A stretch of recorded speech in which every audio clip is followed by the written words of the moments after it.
I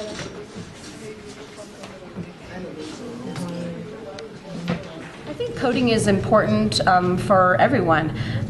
Coding is all around us. It's in our phones, it's in our televisions, it's in our cars. And here's a language that we use all the time, every day, and there's very few people that know how to do it. It's estimated that there'll be 1 million unfilled jobs in the next 5 years in the United States alone because there's not enough people who know how to write code. So giving the students just this introduction to code and then taking it further over the next couple years, we hope to give them a good foundation that they can build on to increase their chances of getting a job or to just be more active in the coding that's around them and understand their phones or their tablets and their computers and how it's all affecting them. My name is Laura Nickerson. I'm a science teacher at Mazama High School. Mazama High School's science department participates in a national and worldwide program called Hour of Code. It's a free program online that offers coding instructions in easy to understand game format for students as little as 3 up to 100 is what their advertisement says. So we decided to do a little bit more than an hour of code. We're spending 4 days in class this week learning one of the basic computer programs, which is JavaScript. So Monday we started with just some hands-on manipulatives. One of the easiest ways to learn coding is to understand that a written language is turned into movements, whether it's inside of a computer or an actual robotic movement. So we used a Tinkersmith lesson plan called cup stacking, and the students were given a key where different directions of movement of the cup represented a different piece of code. And they had to write code and create an algorithm that would then result in a particular picture at the end of the code for the cups to stack like. And so it was a good activity for them. They made a lot of mistakes and had to go through the debugging process and find where their errors were in their code. And it's just a good introductory activity to JavaScript. And then today we're taking that a step further. We're working in an online program offered by Hour of Code, and they're learning the actual JavaScript code that's going to move an Angry Bird through to knock out a pig. All right. Hello, everyone, and thank you for joining us for a special Hour of Code video chat for Computer Science Education Week.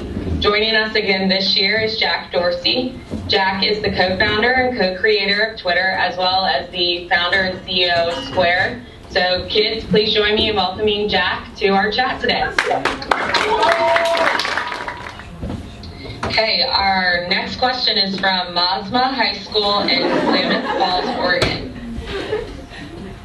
Hi, my name is Sean Millard from Mazama High School, and our question is, how do you measure the success of something you're involved in? Money, use, innovation, and longevity. I think for me, it's really around impact. Are we building something that has the potential to at least be touched by every single person in the world, around the world? And in some cases, that's a very personal thing. In some cases, that's a more global, aspirational thing. So, the things that get me the most excited and make me fall in love with the product and what we're building is seeing people I really love or care about use it. So when my mom first really discovered Twitter, when we started with a lot of Twitter being based around texting. So when I introduced my mom to it, she took it and she thought that Twitter was a way to text me and my 2 younger brothers. So she would actually yell at us over Twitter, and she didn't realize that this was actually going out publicly to everyone. And then she realized, wait a minute, this is actually something that's being broadcast to the whole world, and I'm going to use it in a different way.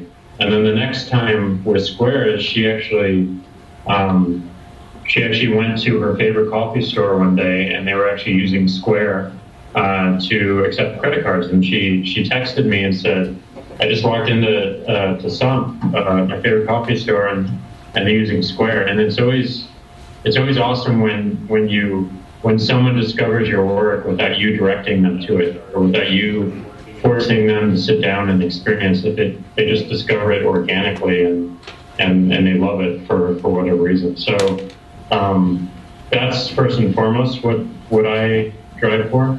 But secondly, it's really around global impact. And I believe if you have that, everything else takes care of itself, including the business to support that, including all the money one needs to grow that, which is how I think about the revenue and how I think about the money as well. How do we do more and bigger and more interesting things with those resources?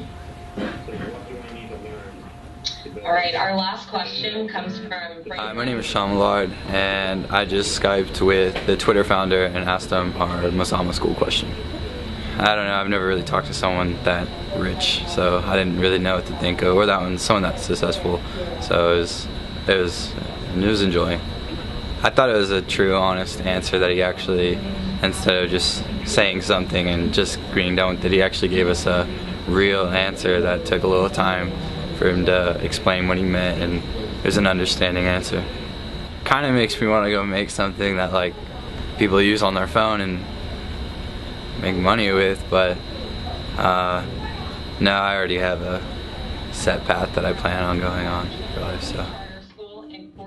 I hope that my students understand the importance of learning some code out of this week, but in our interview with Jack Dorsey, I think the biggest thing that I took away, and I hope my students take away, is that there's big ideas all around us. Twitter is a huge idea. It's used by billions of people across the world, but it started out as a really simple idea, which is how to communicate with multiple people at once, short pieces of information, and then it's spread. And I hope in all my students they understand that there's a big idea inside of all of them, and they need to culture it and fuel it and then be ready to take that risk to turn their big idea into something better. And it won't always work out, but taking that risk and capitalizing on their ideas is a big part of life. So meeting somebody who's been really successful with their idea, I think will motivate them to maybe come up with their own big idea and then see it through.